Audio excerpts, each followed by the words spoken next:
BIBM এর নতুন মহাপরিচালক কে? ফ্যারো দ্বীপপুঞ্জ কোন দেশে অবস্থিত? বিশ্বের সর্বোচ্চ তেল যদি মজুতকারীর কথা বলা হয়, সুপ্রিয় চাকরি প্রত্যাশী ভাই ও বোনেরা, আপনাদের প্যারালাক্স জেকে চ্যানেলের পক্ষ থেকে আজকের সাপ্তাহিক সাম্প্রতিক আপডেটে স্বাগতম। এই চ্যানেলে শুধুমাত্র পুরো সপ্তাহের বাছাই করা অত্যন্ত গুরুত্বপূর্ণ তথ্য ব্যাখ্যা সহকারে প্রতি শনিবারে আপডেট দেওয়া হয়, যা আপনার চাকরির প্রস্তুতিকে আরও শানিত ও আপডেট করবে। তাই দ্রুত সাবস্ক্রাইব করে আমাদের সাথে থাকুন। তাহলে চলুন আজকের পর্ব শুরু করা যাক। আমরা দেখতে পাচ্ছি প্রথম প্রশ্নে বলা হচ্ছে রাশিয়ার রাষ্ট্রীয় মহাকাশ সংস্থার বর্তমান নাম কি? আমরা প্রথম অপশনে দেখতে পাচ্ছি ইসরো, যা মূলত ভারতীয় রাষ্ট্রীয় মহাকাশ সংস্থার নাম। এরপর দেওয়া আছে সিএনএসএ, এটি মূলত চীনের একটি রাষ্ট্রীয় মহাকাশ সংস্থার নাম। নাসা যুক্তরাষ্ট্রভিত্তিক একটি রাষ্ট্রীয় মহাকাশ সংস্থার নাম। সুতরাং সঠিক উত্তর হবে রসকসমস। তাহলে আমরা উত্তরটা একটু দেখে নিই। তাহলে আমরা দেখতে পাচ্ছি আমাদের সঠিক উত্তর রসকসমস। একটু ব্যাখ্যাটা আমরা পড়ে নিই। 1992 সালে রাশিয়ান ফেডারেল স্পেস এজেন্সি হিসেবে প্রতিষ্ঠিত হয়েছিল এবং 2015 সালে এটিকে রাষ্ট্রীয় কর্পোরেশনে কিন্তু রূপান্তরিত করা হয়। তাহলে চলুন পরবর্তী প্রশ্নে চলে যাওয়া যাক। 2 নম্বর প্রশ্নে বলা হচ্ছে কার্বন ডাইঅক্সাইড নিঃসরণে বর্তমানে শীর্ষ দেশ কোনটি? তাহলে আমাদের সঠিক উত্তর হবে এখানে কিন্তু চীন। তাহলে একটু উত্তরটা দেখে নেওয়া যাক। তাহলে আমাদের সঠিক উত্তর চীন। তো আমরা একটু ব্যাখ্যায় দেখতে পাচ্ছি কার্বন ডাইঅক্সাইড নিঃসরণকারী দেশ এর তালিকায় শীর্ষে রয়েছে কিন্তু চীন। ঠিক এরপরেই আমাদের অবস্থান মার্কিন যুক্তরাষ্ট্র, ভারত ও রাশিয়ার। আর জাপান রয়েছে পঞ্চম স্থানে। তাহলে চলুন আমরা চলে যাই আমাদের পরবর্তী প্রশ্নগুলোতে। 3 নম্বর প্রশ্নে বলা হচ্ছে বর্তমানে বিশ্বের বৃহত্তম জ্বালানি তেল রপ্তানিকারক দেশ কোনটি? যেহেতু আমাদের বৃহত্তম তেল রপ্তানিকারক দেশের কথা বলা হচ্ছে, তাহলে এটার সঠিক উত্তর হবে সৌদি আরব।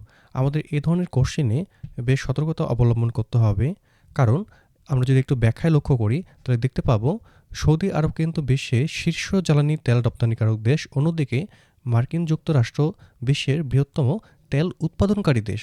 আর বিশ্বের সর্বোচ্চ তেল যদি মজুতকারীর কথা বলা হয়, তাহলে সঠিক উত্তর হবে কিন্তু ভেনেজুয়েলা। তাহলে আমরা একটু উত্তরটা দেখে নিই। আমাদের সঠিক উত্তর সৌদি আরব। তাহলে আমরা চলে যাই পরবর্তী প্রশ্ন। পরবর্তী প্রশ্নে বলা হচ্ছে সাউথ এশিয়া আইসিটি অ্যাওয়ার্ড 2025 এ প্রথমবারের মতো চ্যাম্পিয়ন হয়েছে কোন দেশ? এটার সঠিক উত্তর হবে বাংলাদেশ। আমরা একটু উত্তরটা দেখে আসি। তাহলে আমরা দেখতে পাচ্ছি সঠিক উত্তর আমাদের বাংলাদেশ। তাহলে চলুন পরবর্তী প্রশ্ন দেখা যাক। 5 নম্বর প্রশ্নে বলা হচ্ছে ফ্যারো দ্বীপপুঞ্জ কোন দেশে অবস্থিত? তাহলে আমাদের এটার সঠিক উত্তর হবে ডেনমার্ক। আমরা একটু চলে আসি সঠিক উত্তরে।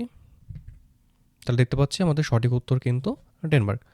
পরবর্তী প্রশ্নে বলা হচ্ছে উত্তর আটলান্টিক ও আর্কটিক মহাসাগরের মাঝে অবস্থিত বিশ্বের সর্ববৃহৎ দ্বীপ কোনটি? আমরা একটু যদি ম্যাপের দিকে চলে যাই তাহলে আমরা এদিকে দেখতে পাচ্ছি এই যে আমাদের একটা দ্বীপ এখানে আছে, তো এটাকেই বলা হচ্ছে গ্রিনল্যান্ড। তাহলে আমাদের সঠিক উত্তর হবে কিন্তু গ্রিনল্যান্ড। আমরা একটু উত্তরটা দেখে নিই। তার মধ্যে সঠিক উত্তর কিন্তু গ্রিনল্যান্ড। চলুন আমরা কিছু ব্যাখ্যা পড়ে নিই পাশাপাশি। নিউ গিনি এটি ওশেনিয়া অঞ্চলে অবস্থিত এবং বিশ্বের দ্বিতীয় বৃহত্তম কিন্তু দ্বীপ। অপরদিকে বোর্নিও এটি এশিয়ায় অবস্থিত এবং বিশ্বের তৃতীয় বৃহত্তম দ্বীপ। মাদাগাস্কার এটি আফ্রিকার পূর্ব উপকূলে অবস্থিত এবং বিশ্বের চতুর্থ বৃহত্তম দ্বীপ। তাহলে আমরা চলে যাই পরবর্তী প্রশ্নের দিকে। 7 নম্বর প্রশ্নে বলা হচ্ছে গ্রিনল্যান্ড আনুষ্ঠানিকভাবে কোন দেশের একটি স্বায়ত্তশাসিত অংশ? এটার সঠিক উত্তর হবে আমাদের ডেনমার্ক। চলুন আমরা উত্তরটা দেখে নিই। তাহলে আমাদের সঠিক উত্তর ডেনমার্ক। চলুন আমরা ব্যাখ্যাটা পড়ে নিই। গ্রিনল্যান্ড হলো ডেনমার্কের রাজ্যের কিংডম অফ ডেনমার্ক এর একটি স্বায়ত্তশাসিত অংশ। যদিও ভৌগোলিকভাবে এটি উত্তর আমেরিকা মহাদেশে অবস্থিত, কিন্তু 1953 সালে এটি ডেনমার্কের একটি উপনিবেশ থেকে স্বায়ত্তশাসিত অঞ্চলে রূপান্তরিত হয়। কিন্তু আমরা বর্তমানে দেখতে পাচ্ছি ডোনাল্ড ট্রাম্পের প্রশাসন এই গ্রিনল্যান্ডকে কিনে নেওয়ার বা অন্তর্ভুক্ত করার বিষয়ে নতুন করে আগ্রহ দেখাচ্ছে। তবে ডেনমার্কের সরকার তা স্পষ্টভাবে প্রত্যাখ্যান করেছে। বর্তমানে সেখানে একটি মার্কিন সামরিক ঘাঁটিও রয়েছে যার নাম পিটুফিক স্পেস বেস। তবে এটা কোনো মার্কিন ভূখণ্ড কিন্তু নয়। তাহলে চলে যাওয়া যাক আমাদের পরবর্তী প্রশ্নে। তাহলে চলে আসি আমরা পরবর্তী প্রশ্নে। পরবর্তী প্রশ্নে বলা হচ্ছে বিআইবিএম এর নতুন মহাপরিচালক কে? এই বিআইবিএম এর পুনরূপ হচ্ছে Bangladesh institute of bank management. তাহলে এর সঠিক উত্তর হবে ডক্টর মোহাম্মদ এজাজুল ইসলাম। আমরা একটু রিলেটেড ব্যাখ্যাগুলো পড়ে নিই। ডক্টর মোহাম্মদ এজাজুল ইসলাম 1 জানুয়ারি 2026 তারিখে Bangladesh institute of bank management বা সংক্ষেপে যেটাকে বলা হচ্ছে বিআইবিএম এর নতুন মহাপরিচালক হিসেবে যোগদান করেন।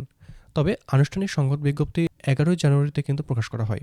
বিআইবিএম এ যোগ দেওয়ার আগে তিনি বাংলাদেশ ব্যাংকের একজন নির্বাহী পরিচালক ছিলেন, তবে তিনি মুদ্রানীতি বিভাগে কর্মরত ছিলেন। এটি 1974 সালে প্রতিষ্ঠিত বাংলাদেশের ব্যাংকিং খাতের প্রধান প্রশিক্ষণ, শিক্ষা এবং গবেষণা প্রতিষ্ঠান। এর গভর্নিং বোর্ডের চেয়ারম্যান হলেন বাংলাদেশ ব্যাংকের গভর্নর। তো এটাও একটা গুরুত্বপূর্ণ প্রশ্ন, পরীক্ষায় আসতে পারে। তাহলে আপনারা এই লাইনগুলো খুব ভালো করে মনে রাখবেন। তাহলে আমরা সঠিক উত্তরটা দেখে নিই। তাহলে আমাদের সঠিক উত্তর ডক্টর মোহাম্মদ এজুল ইসলাম। তাহলে চলুন পরবর্তী প্রশ্নের দিকে যাওয়া যাক। এখানে কিছু গুরুত্বপূর্ণ প্রশ্ন দেওয়া হয়েছে। প্রথমে আমরা চলে যাচ্ছি 9 নম্বর প্রশ্নে।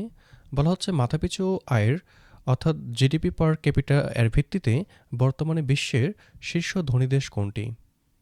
তো এর সঠিক উত্তর হবে মোনাকো। আমরা একটু দেখে নিই সঠিক উত্তরটি। এবার একটু ব্যাখ্যায় চলে আসি। 2026 সালের সর্বশেষ পরিসংখ্যান অনুযায়ী আন্তর্জাতিক মুদ্রা তহবিল, যেটাকে আমরা সংক্ষেপে আইএমএফ বলি, ইন্টারন্যাশনাল মনিটারি ফান্ড অনুযায়ী নমিনাল জিডিপি পার ক্যাপিটা এর বিচারে এই মোনাকো হচ্ছে কিন্তু বিশ্বের শীর্ষ ধনী দেশ। আর ওপর দিকে কাতার মধ্যপ্রাচ্যের সবচেয়ে ধনী দেশ। তাহলে আমাদের সঠিক উত্তর হবে কিন্তু মোনাকো। পরবর্তীতে আমাদের রিসেন্ট ভাইরাল টপিক, ট্রাম্প প্রশাসন বিশ্বের 75টি দেশের নাগরিকদের জন্য কোন ধরনের মার্কিন ভিসা প্রক্রিয়াকরণ অনির্দিষ্টকালের জন্য স্থগিত করার ঘোষণা দিয়েছেন? এটার সঠিক উত্তর হবে অভিবাসী ভিসা। আমরা একটু উত্তরটা দেখে নিই। তো দেখা যাচ্ছে 75টি দেশের নাগরিকের জন্য কিন্তু অনির্দিষ্টকালের জন্য এটা স্থগিত করে দিয়েছেন। আমরা দেখতে পাচ্ছি এখানে ডোনাল্ড ট্রাম্পের ছবি। এই প্রশ্নটি পড়ার আগে আমি একটু কথা বলে রাখি, আজকে সম্পূর্ণ আলোচনার পিডিএফ কিন্তু আমাদের টেলিগ্রাম চ্যানেলে দেওয়া হবে। সুতরাং যারা এখনও আমাদের টেলিগ্রাম চ্যানেলে যোগদান করেননি তারা ডিসক্রিপশনে দেওয়া লিঙ্ক থেকে যুক্ত হয়ে নিন। এখানে যে কোশ্চেনটা বলা হচ্ছে সেটা আপনাদের উদ্দেশ্যে, 2036 সালের মধ্যে চাঁদে বিদ্যুৎ কেন্দ্র স্থাপন করার পরিকল্পনা করেছে কোন দেশ? প্রথম অপশনে দেওয়া আছে চীন, তারপরে দেওয়া আছে ভারত, তারপরে অপশনে দেওয়া আছে যুক্তরাষ্ট্র, তারপরে অপশনে দেওয়া আছে রাশিয়া। এই 4টি অপশনের মধ্যে যেটি সঠিক উত্তর হবে সেটি আপনারা কমেন্ট করুন। যিনি সঠিক উত্তর দিতে পারবেন তার কমেন্টটি পিন করে দেওয়া হবে যেন বাকি সবাই সঠিক উত্তরটি দেখতে পারে।